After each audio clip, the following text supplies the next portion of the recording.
All right, guys, so we're here at the Apple event, and they just dropped this new guy over here. This is the MacBook Neo. So this is a completely different category than we're used to seeing from Apple, where it is a budget-friendly MacBook. Now, I'm talking real budget-friendly.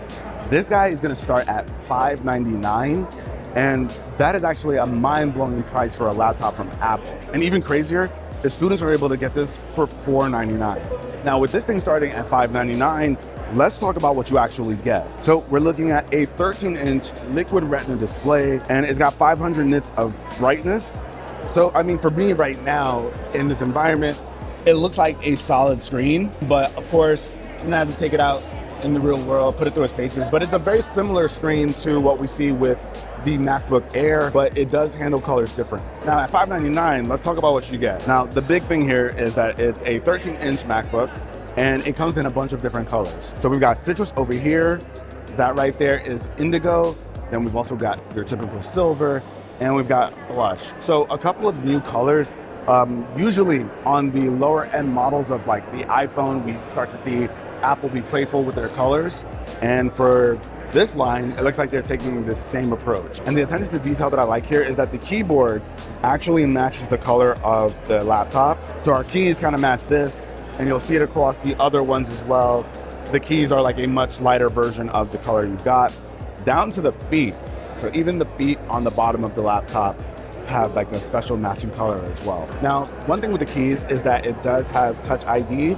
Now, this Touch ID model is actually gonna be a little bit more expensive. It's $100 more, and it doubles the storage. So we'll be getting Touch ID and 512 gigs of storage for $699 compared to the base model, which has no Touch ID. It starts with 256 gigs of storage. Have you seen that this MacBook is affordably priced? Isn't it kind of wild? Yeah. I was just talking about that. Really? Oh. I'm sorry. It's like the main thing. Did I interrupt your take? You definitely did. Are you talking? Oh. Oh, you? Oh, sorry. I didn't see you there. What do you think? What do you think? What do you think? This thing's cool as hell. I Right? was expecting it to be a lot more, like $600. I mean, $700 even. $500 for students. Like $500? That's wild for a MacBook. What do you think about the touchpad? It feels a little different. Does than, For me, it feels a little different because I can feel the click. Like, I can feel like it actually go in. Can you not? I almost like it a little bit more at first glance. At Really? first glance. Is it because it gives you that typical trackpad feel where we're used to actually pressing something? It basically just feels like a better force touch because I'm actually getting more real click versus the little like baby face Haptic, click. yeah, I get that. Why is everybody doing this to me today? How are you? I was like, let me get all of this shot. I saw the eyes. Before you even look. What do you think? Come here. I like it a lot. This is my favorite color. Of Love course. The price is The price is insane. nice. Did you know for students it's $499? $499 for the base model for students. I mean, we're talking $500. We're entering in the iPad range. Right? Yeah. What is that? That's cheaper than like the iPad Pro, right? Yeah. All right, guys. So now that we're somewhere a little bit quieter, let's talk about what's inside. Now, this thing's being powered by Apple's A18 Pro processor, which is what we saw in the iPhone 16 Pro models. And we've never seen it actually put into a laptop. Now for phones, it's a super powerful chip. And based on what I've seen so far, the multitasking, some of the gaming that you can do on here, it seems to be able to work just fine for a full-blown like Mac OS device. But obviously we're gonna have to put it through its paces and like really test it out, see what you can do, if video editing is an option or if it's just like a note-taking device. We don't know exactly what it can do just yet, at least on the Mac side of things. So that one's gonna be interesting. That one's gonna need some testing. They say it's supposed to last about 16 hours. So you've got 16 hours of battery life over here, which is actually just 2 hours less than something like the MacBook Air.